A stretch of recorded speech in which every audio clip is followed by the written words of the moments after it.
COVID-19 patients unceremoniously detained at the Kenyatta University Teaching, Referral and Research Hospital over unpaid bills. Well, this is despite a government assurance that anyone brought to a state facility for COVID-19 treatment will not pay.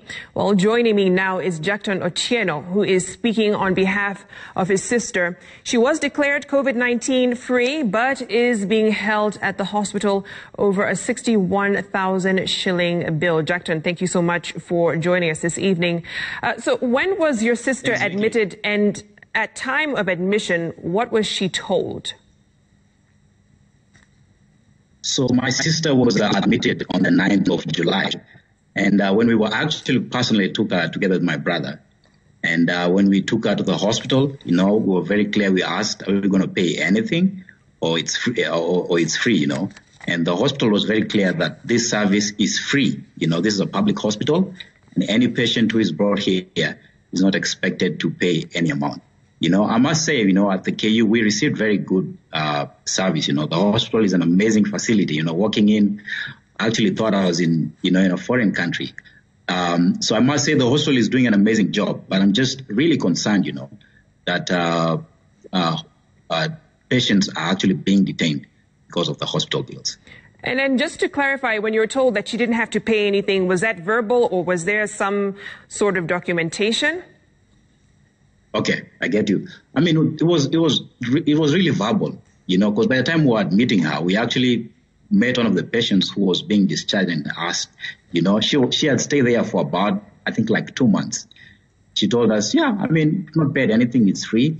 And we also asked, and it was basically verbal, no documentation, not like we actually expected to be asked, are you going to pay cash? Are you going to use an insurance? Because she has got insurance. And we were not asked anything about that. So we just knew, this is public hospital and my sister is going to be taken good care of and will not pay a dime. Yeah. It's interesting because when I spoke with the Kenyatta University Hospital Board Chair, Professor Olive Mugenda, she said that protocol requires that patients sign a form that will say they will pay after treatment. Did any of that happen? I'm not sure about that. Maybe I'm going to ask my sister, after this if she signed. But I was there when she was being admitted. She filled the forms and signed. I know what Professor Olive Mugenda has done an amazing job, building that facility together with her team. And I must commend them for that amazing, amazing job. I think my only concern is that you admit patients in and you tell them that this service is free. And when the time for billing comes, when they're supposed to be discharged, you tell them that they're supposed to pay. Because today we actually went at the hospital. I was there today to discharge. I've been trying to get her discharged for the last 2 days, through phone calls. And she went there. I couldn't be given a form to get discharged. So I called one of the doctors and told us, I've discharged your sister, just go to the hospital. So I went there today and I was given a bill. And the issue is not even the money. I'm actually really concerned because my sister narrated stories of other patients in the hospital. Like the woman you ran a story yesterday. Yeah, that woman is actually my sister's roommate. So I felt very bad. This old lady has a bill of 74,000. Maybe she cannot even afford this amount of money. And there are many people outside there, both, not just at KU Hospital, but in other public hospitals around the country. I think it is wrong.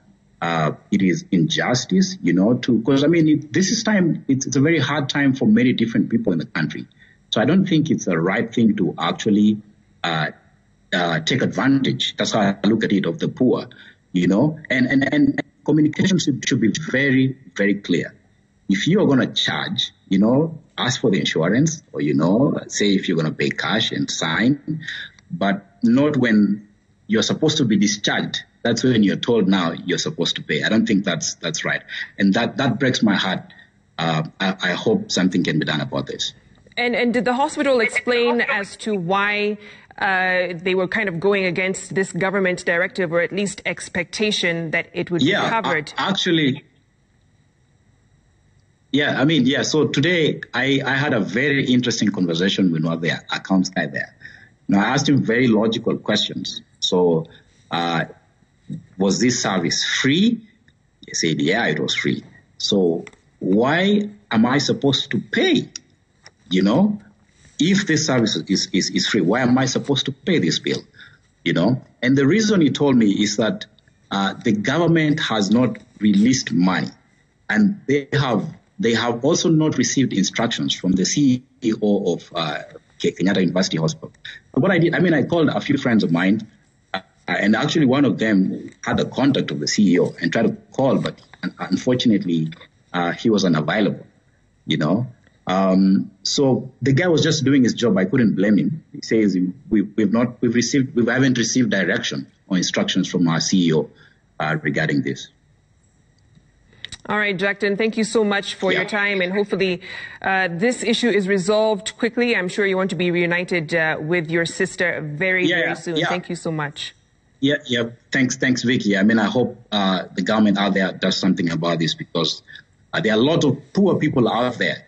You know, my sister may be able to pay, but I hope and pray that the government does something, especially for the plight of the poor. Absolutely. Thank you once again. Now, still on that, earlier today, I spoke with both the chairperson of the Kenyatta University Hospital Board, Professor Olive Mugenda, and the acting CEO of the Kenyatta University Teaching, Referral and Research Hospital, Dr. Victor Njom. Now, in the response to the matter, they mentioned the government is yet to give clear guidelines on patients eligible for waived hospital bills. They noted that the facility is handling 300 COVID-19 patients, many of whom need oxygen and critical care. In addition, several COVID-19 patients come with comorbidities that require treatment above and beyond COVID-19. Now, this attracts additional charges, which the hospital needs to pass over to the patient to keep things running. However, they did add the hospital charges are subsidized rate of 3,100 shillings a day, below the average of 21,000 shillings other institutions charge. Now, the hospital relies on medical social workers to determine the needy cases and subsequently waive their expenses. Well, further deliberation will be required to determine the fate of the patients still waiting. However, I did hear from the CEO, and he says they expect to hear from the Ministry of Health tomorrow to give a way forward on this matter.